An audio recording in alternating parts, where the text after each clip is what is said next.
Now, which Baal did Elijah challenge? We had these other Baals, Baal Peor, Baal Berith, possibly Hadad. That would make sense because Hadad was so prominent in the ancient Near East, was worshipped all over the Levant. But scholars think it may have been the city god of the city of Tyre, which was a Phoenician city on the coast, the Mediterranean coast. Tyre, which led to the creation of the Phoenician trading empire. They sent out colonies all across the Mediterranean. Their city god was called Melkart. Melkart, which was Phoenician for god of the city. Melkart was elevated above Baal, Hadad, called the son of Hadad in their cosmology, during the reigns of the kings of Tyre who ruled during the period of David and Solomon. In fact, Abibaal, who reigned during David's time in office, and Hiram, who supplied the building material for the temple. These two men made Melkart the chief god of the city of Tyre. Apparently, they were tired of the priests of Baal kind of running things in their city. And so religion, politics, they haven't mixed ever. But Melkart, after being elevated to chief of the pantheon in the city of Tyre, became a very important god for the Phoenicians from about the 9th century, 10th century, 11th century BC, all the way through the 1st century AD. Because again, when the Phoenicians spread out and started planting colonies, the worship of Melkart followed. Melkart, believed to be the son of Hadad, worship spread all across the Mediterranean. Carthage, a very prominent Phoenician city. They fought a long war against Rome and almost won.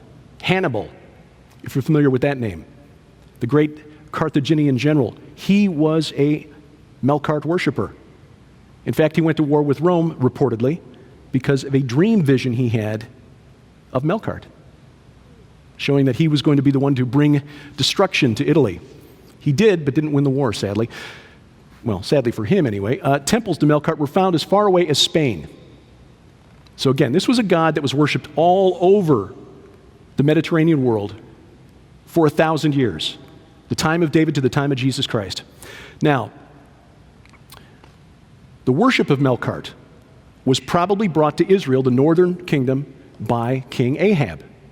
Ahab, as you may remember, married a woman named Jezebel, whose name is infamous to this day. Jezebel's father was a man named Ishbaal, or Ithbaal. Same thing, just different pronunciation. The Phoenicians said Ith, where the Israelites said Ish. It means same thing, son of Baal.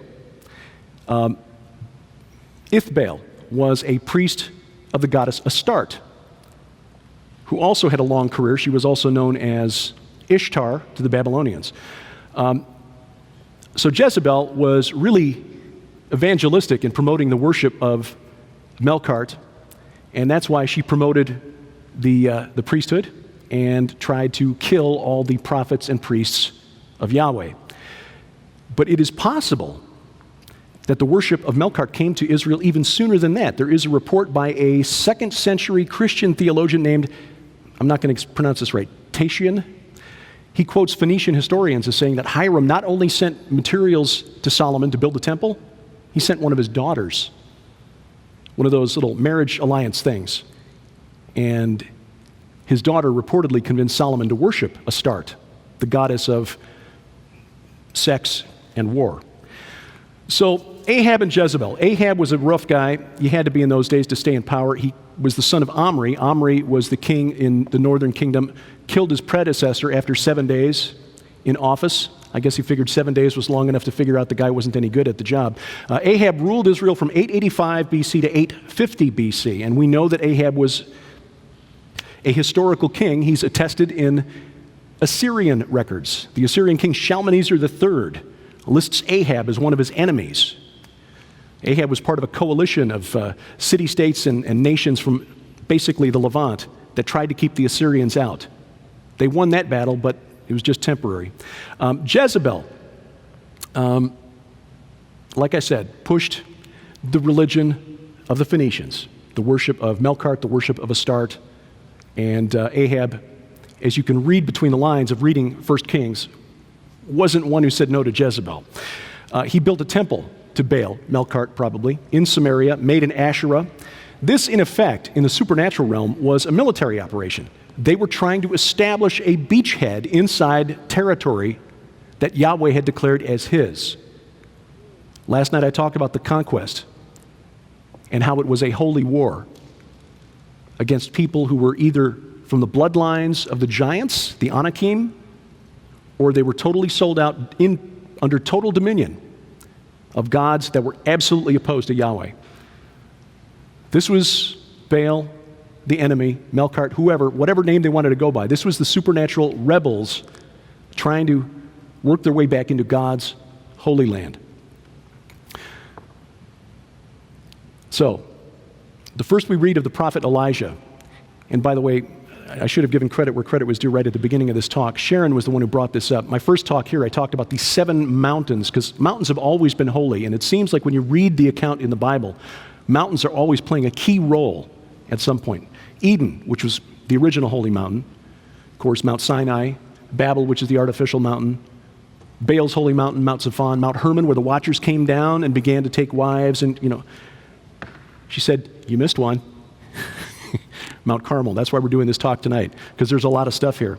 Why did Elijah, when we first see him in 1 Kings 17, beginning with the first verse, as the Lord, the God of Israel lives, before whom I stand, there shall be neither dew nor rain these years, except by my word.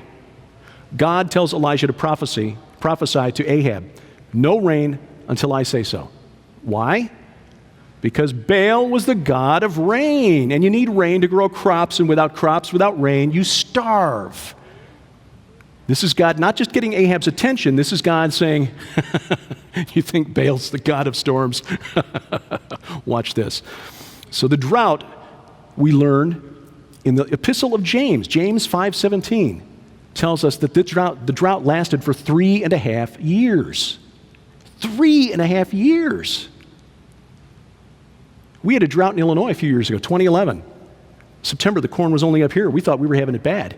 Imagine 3 years, California. But 3.5 years, of course, is a prophetic time period. Revelation 11, the 2 witnesses will prophesy for 1,260 days clothed in sackcloth. You divide that by the 360-day year of the Bible, that's 3.5 years. And in Revelation 11:6, they have the power to shut the sky that no rain may fall during the days of their prophesying. The 2 witnesses, it's a pretty good bet one of them is Elijah.